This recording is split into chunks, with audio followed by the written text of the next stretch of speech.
Hi, welcome to a new lecture. In this video, we will talk about chapter 3 from our textbook, SQL for Data Analysis. So we're going to focus on how to use SQL to analyze time series. Okay, so the first thing that you need to do is to download. There will be a zip file in our Brightspace. Then once you download it, you will get three files. The first one is to create the table. You need also a CSV file, US retail sales.csv. That one will be in the zip file.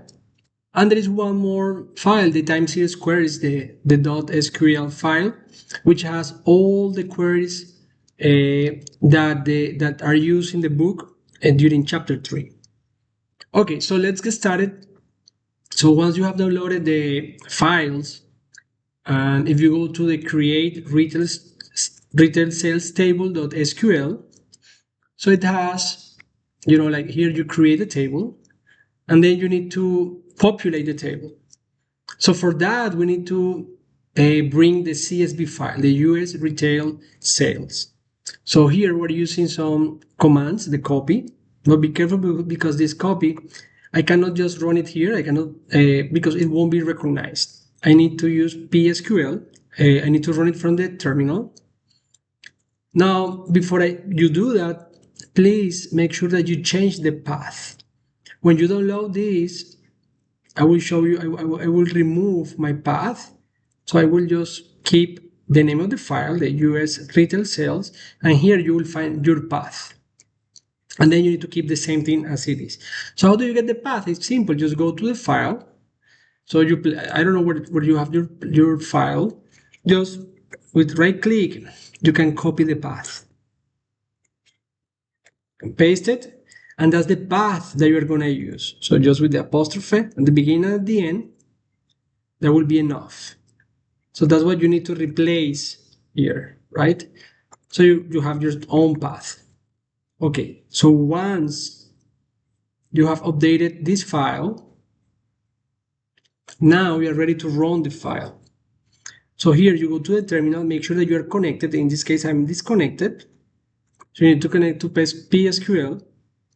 And to connect to the server, I'm going to connect. The name of the database is Postgres and the user is Postgres. So here I have the information. It's the local host, database Postgres, user Postgres. I'm using the same database and the same user throughout, all chapters. I'm not going to change it. And you can do it if you want, but it's just, for simplicity. Okay. So once I'm connected, now I'm going to use PSQL from the terminal.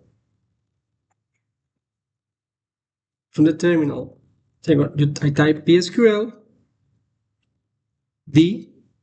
This is for the database. So it's Postgres.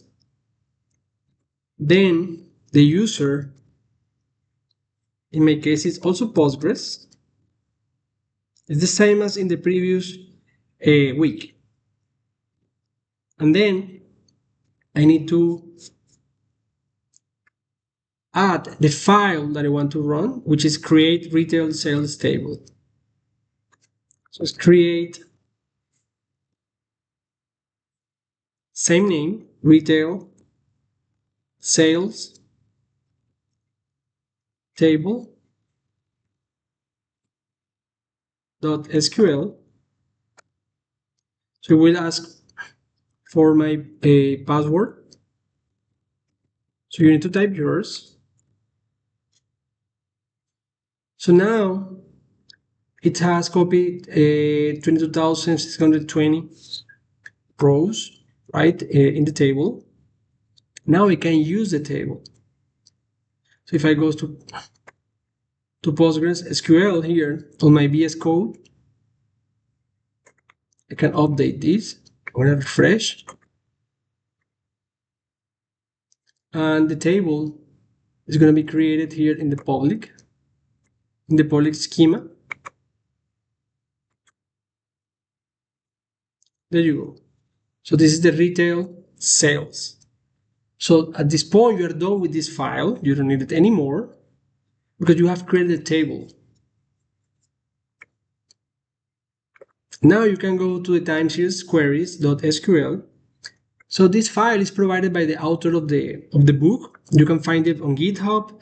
I'm gonna upload them as well in our course. So you have every single example in chapter 3, chapter 4. These are all the codes that the author used for the examples. Just to show you an example, the first one, let me run the first one. So it selects the sales month, the sales, the value, from retail sales. That's our table. What kind of business is retail and food services sales. So that's the value for that specific column. So that's what we're getting here, a time series for this kind of business. If you want to see the whole table, remember we can just select. Let's see everything, right? From retail sales. And let's limit to 10, only the first 10 rows.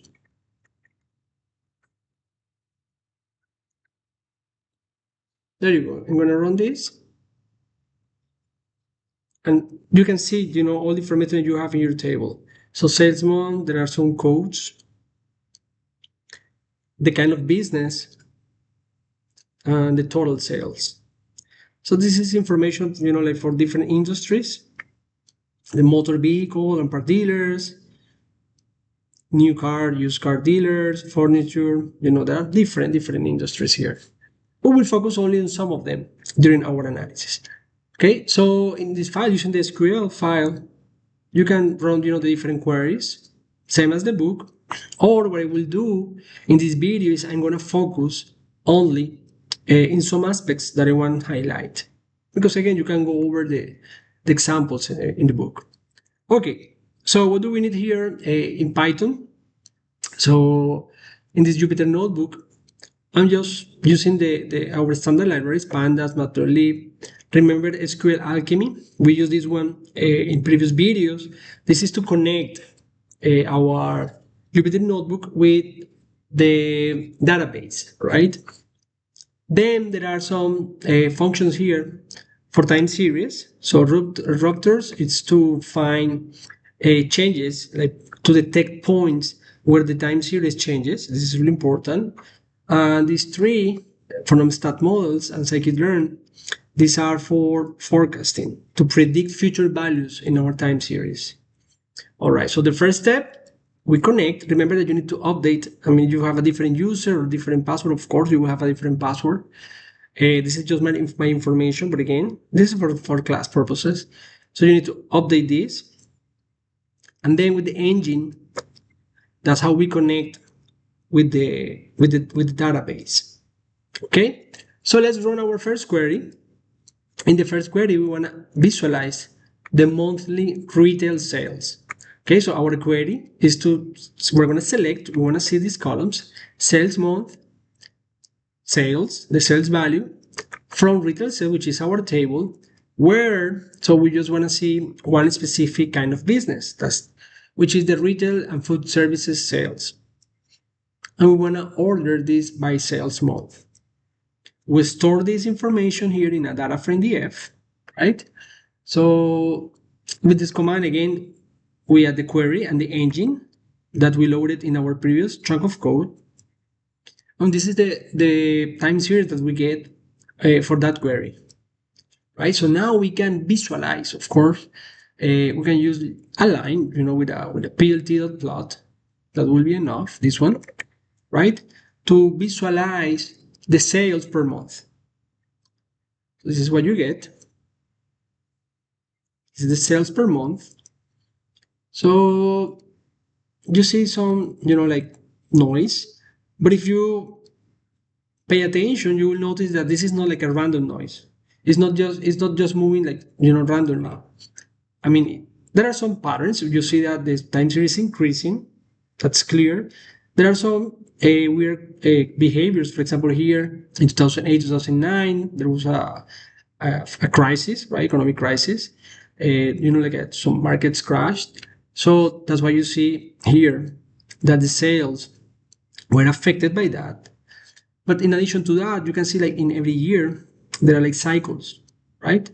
Which makes sense. This is what we call seasonalities, right? So there are some seasons for this industry, and that's why you see some peaks, right?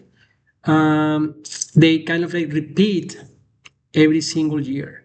It's not, when I say repeat, it doesn't mean that the value is exactly the same. It means that the peak it's located at the same time period every year, right? That's seasonality. That means that there is a seasonality, which is very common when we're analyzing time series for in different industries. They have different seasonalities, and they occur per month.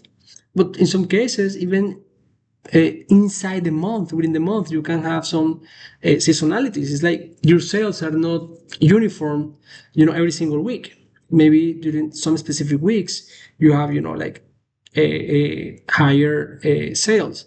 Even within a single week, you don't sell the same thing during every single day. For example, a restaurant most likely, depending of the type of restaurant, of course, but during the weekends, like they would experience a higher demand. So they have some seasonalities even inside the week. So the seasonality will depend of the industry, right, that you are analyzing. So here we can see like the seasonalities per month, and they repeat every single year. So the cycle here is per year.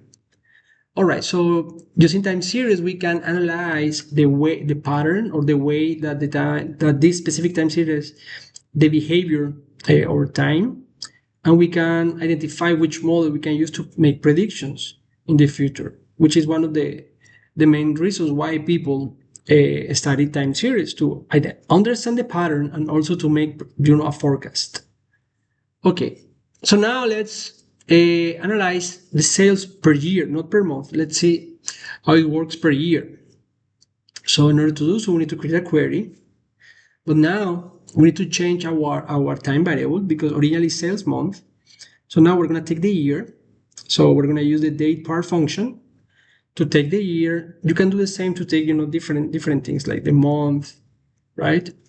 We assign a new name, sales year, and now we need to sum the sales, right? We'll call it sales. So because originally we have, remember, in our original table, we have sales per month, but now we want the sales per year. So later we will need to group, right, by year. Okay, so we're gonna get this information from the retail sales table, where, and this will be for one specific kind of business, which is the retail and food services sales.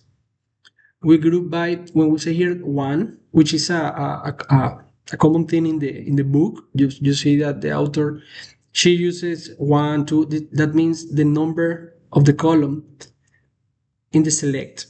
So if you see one here, it means that she's using the first variable here in the select for the group, for the grouping. So for example here, the first variable it's sales year. So she's grouping per year. And that makes sense because remember that we want to sum sales, right? When you group by, so that means that we will get the sum of sales per year for each year, and of course for this specific industry or kind of business. Ordered by one, same variable. Now, in other maybe examples in different sources, instead of the position, they use the name. I think it's more helpful if you just like type here sales underscore year. It's going to be like more clear for people, right? Like which variable you are using for that. But again, that's just the way she's working throughout the book. All right, so you get now the sales per year, and we can visualize the behavior now. Of course, the seasonality disappears.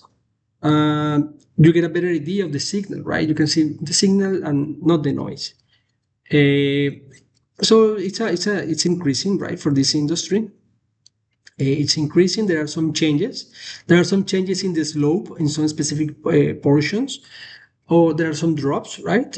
And that's when we can use some of the analytics methods to detect like change points. That's possible. There are some algorithms that help you to identify some specific points where there are changes in the time series.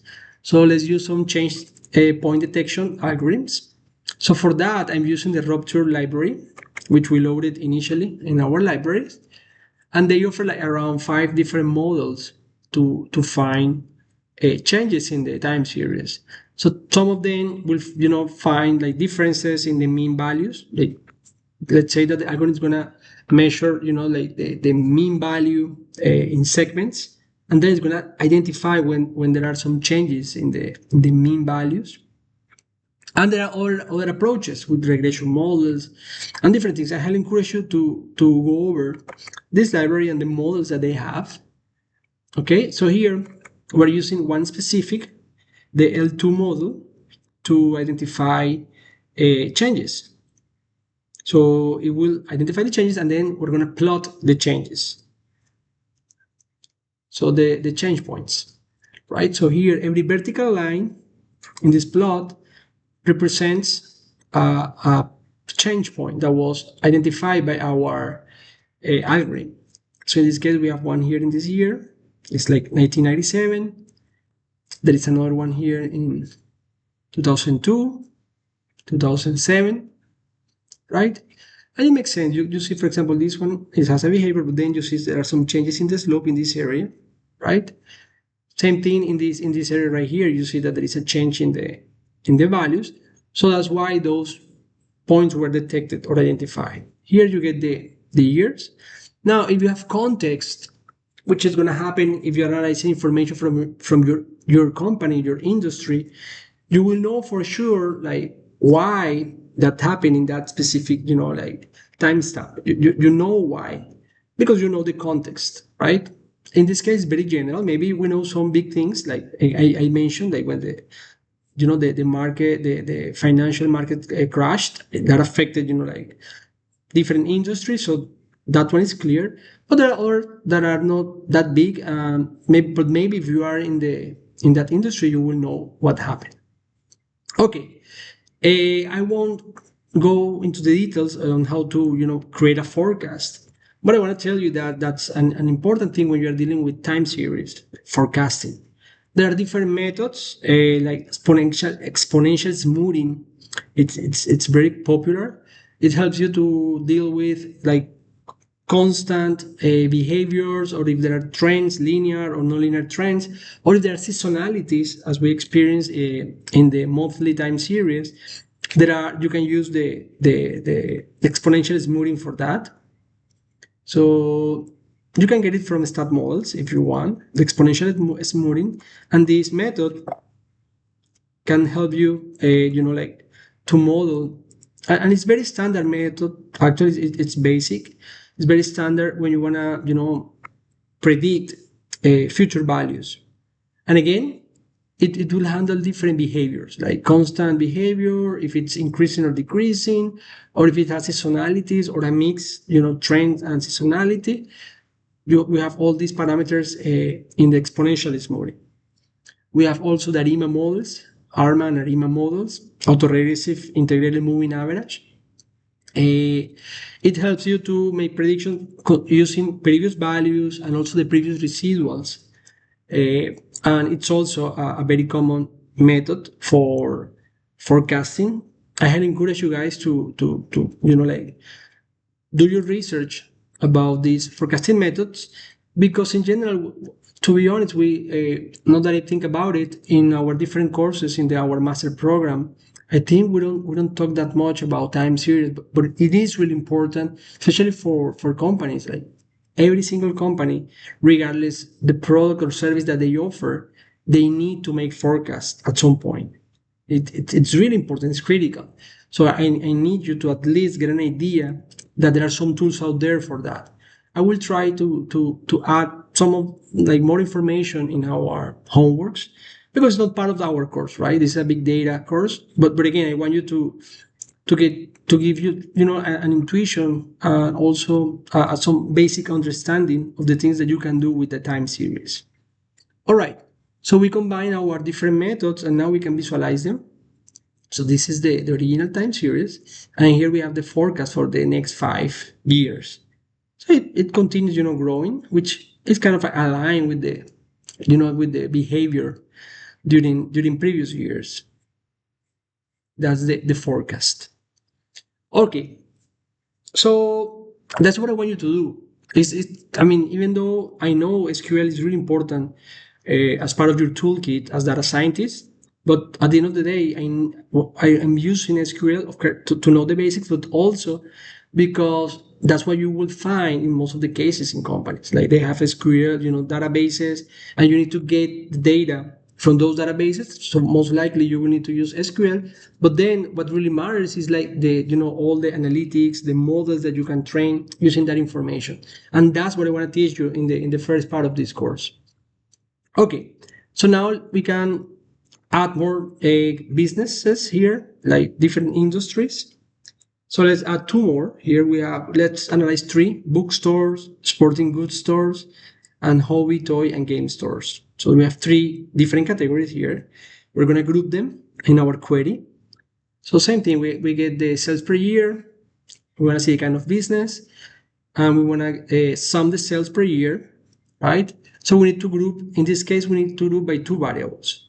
The year, right? This is the first position. And the second position is the kind of business, because we want the sales, right, for the same specific business. So we don't want to combine bookstores with sporting goods. We want to have the sales only for this one and only for this and this, right? So that's the idea of grouping by year and kind of business. Okay? So this is the table that you get. This is only the first 5 rows for that table. And again, you can visualize the time series, the 3 time series in this case. So you have bookstores, hobby, toy, and game stores, and sporting goods stores. They have different behaviors. They have different behaviors, and you can analyze them, right? Because in some cases, the industry is thriving, it's increasing, right, over the years. But in other cases, it's kind of like, stalling and even decreasing, like the books, for example. Now, be aware that this database, the last year is 2020, right? It's not 2025. So it will be nice, it will be interesting to update these values to see what's happening right now. Maybe there are, like new formats or people, it's consuming contents from different sources. I don't know. I'm just guessing here. Okay, so you can analyze different time series from the same database. We can apply some change detection points.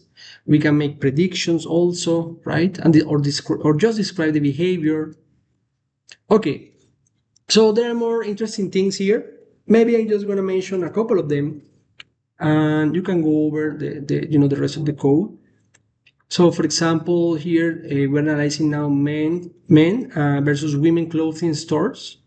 So let's analyze the sales for these two. So we can use different metrics, like one minus the other, or we can do a ratio, a percentage. There are different ways to make the comparison, right? But here we need to compute the sales for each kind of business. So one way to do that is using a case. So we can sum, so case when the kind of business is equal to women's clothing store. So then we will save it. This is the name that we will get, the women's sales. That's the name of the column, right? But if the kind of business, in the case when kind of business is men's clothing store, then we will sum the sales, right? But we will store it under the main sales column. So this is like a condition, right? It's based on depending on the case, right? And we get this from the table, retail sales, kind of business. So we're only analyzing two, men's clothing stores and women's clothing stores. So this is what you get. This is for the one minus the other one. But we can plot the difference, right? So one's positive, the other one's negative, which makes sense. But here we have the ratio. You can analyze the same idea, but this using different metrics. So it's the same query.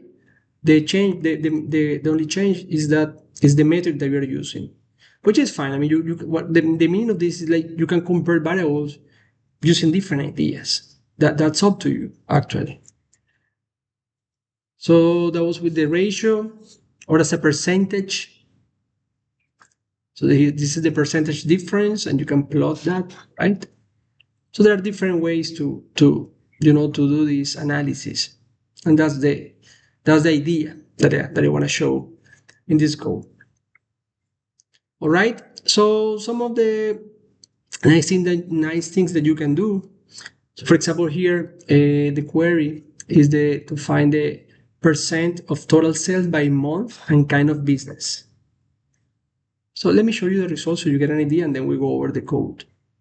So every month, for each kind of business, men's and women's, right, clothing stores, you want to see the sales, the total sale, which is the combine of these two, right, per month, and you want to see like the share, the percentage of the participation of this total. So for example, during the first month of the year 1992, men's clothing stores, the contribution was 27%, while of course the complement is 72%. That's for women's clothing store. So how can we get these percentages, right? So that's what we're doing here. So we're getting the sales month, right? The kind of business, that's important, sales. And we're gonna sum sales, but here, and this is a new part, here we're using some window functions, the over. So the sum of sales is gonna be over, and we're creating a partition here. A partition means like a subset of rows. So this will be for the sales month. So it will consider only the sales for this month. For example, if the month is January, so it will take these two rows. That's what it will do. It will take only these two rows, right? For this, of course, for this kind of businesses. So it's going to sum the two rows, right? Because that's the partition. The partition is by sales month, and it's going to label it as total sales. So that's where you get the total sales. Now there is a big difference between group by, because maybe you're thinking that's a grouping, right? When we group by, it looks similar, right, to the over and the partition, but it's not. Because when you apply the group by, you collapse the rows. It means that you kind of like remove the rows and you aggregate the value. But here, you are not removing rows. We're keeping exactly the same number of rows. We're just giving, the same values as you see here. But we're not removing, we're not collapsing this. So that's a huge difference with the group by. It's very different. But initially, they look similar. All right. So same idea with the percentage. This is for the sum of the sales, but same idea for the percentage. So we have sales, right, for that specific kind of business, times 100 because a percentage, divided by the sum of sales. But again, we need to use the over, the partition, right, because we want to get the percentage only for that month. And that's labeled as percentage total. So that's what you get here.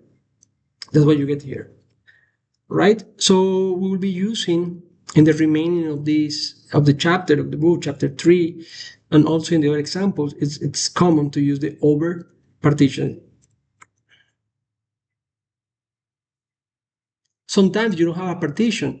It's just like over and you order. There is no need to apply the partition. It depends, of course, of the problem. So this is how it looks. The percentages. You can also index the time series. That means that you can use one specific value to compare the rest of the series. So we're using with the first value to do that as an index. That's just a different way to analyze. So for example, the sales of the first year here are used as the index, for comparison throughout the remaining values of the time series. So you can do like a ratio with the index. So there are different ways which you can check in detail in the book examples. All right, so let me show you one more. That will be, this one is very interesting, the rolling time window. And this is very common when you're working with time series. Typically, you find moving averages. Actually, that's very common, especially like in the retail industry, manufacturing companies. They want to see like for a specific product or for a specific raw material.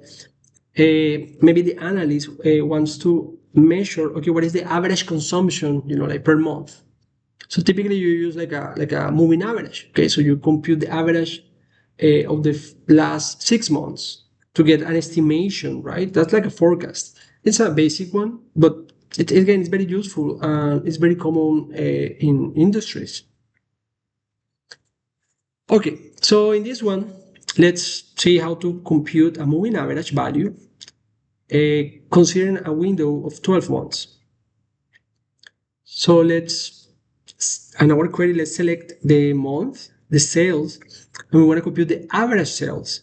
Now, if we leave it like this, it will compute the whole thing. But now we need to define a window. So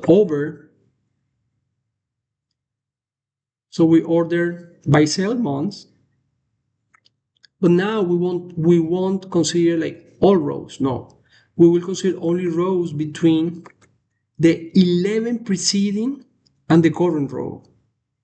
It means 12 rows in total. This means the last 12 months, including, of course, the current month. So that's how you find the moving average here, right? Again, is the function average sales, right? Over, and we define here the rows, like the number of rows. If you want to consider only 6 months, then that will be like between 5 preceding and current row. That will give you the moving average for the last 6 months. So that's very useful. And same idea here, we're counting the sales or the transaction maybe. So same idea, you can do this. So this is very interesting and very important to know how to apply this because you know how to do in Excel most likely, depending on your background. I'm pretty sure that you have done something like this, but in SQL maybe it's not that common. So yeah, it's simple. You can also do similar things when you are exploring your time series and you want to make some predictions or you want to compare like the behavior of something. So let me show you how it looks. This is the moving average. So you have the value per month, and this is how the moving average looks for the last year, right? For the last 12 months. We can visualize this. So the original sales, of course, they have more variability, and the moving average helps you to capture the pattern a little bit more, right? Because it's not as noisy as the original signal. That's very common, of course, because you are aggregating information. All right, so I'm gonna stop the video for now. I hope you enjoyed the time series and SQL analysis. I'll see you in our next video.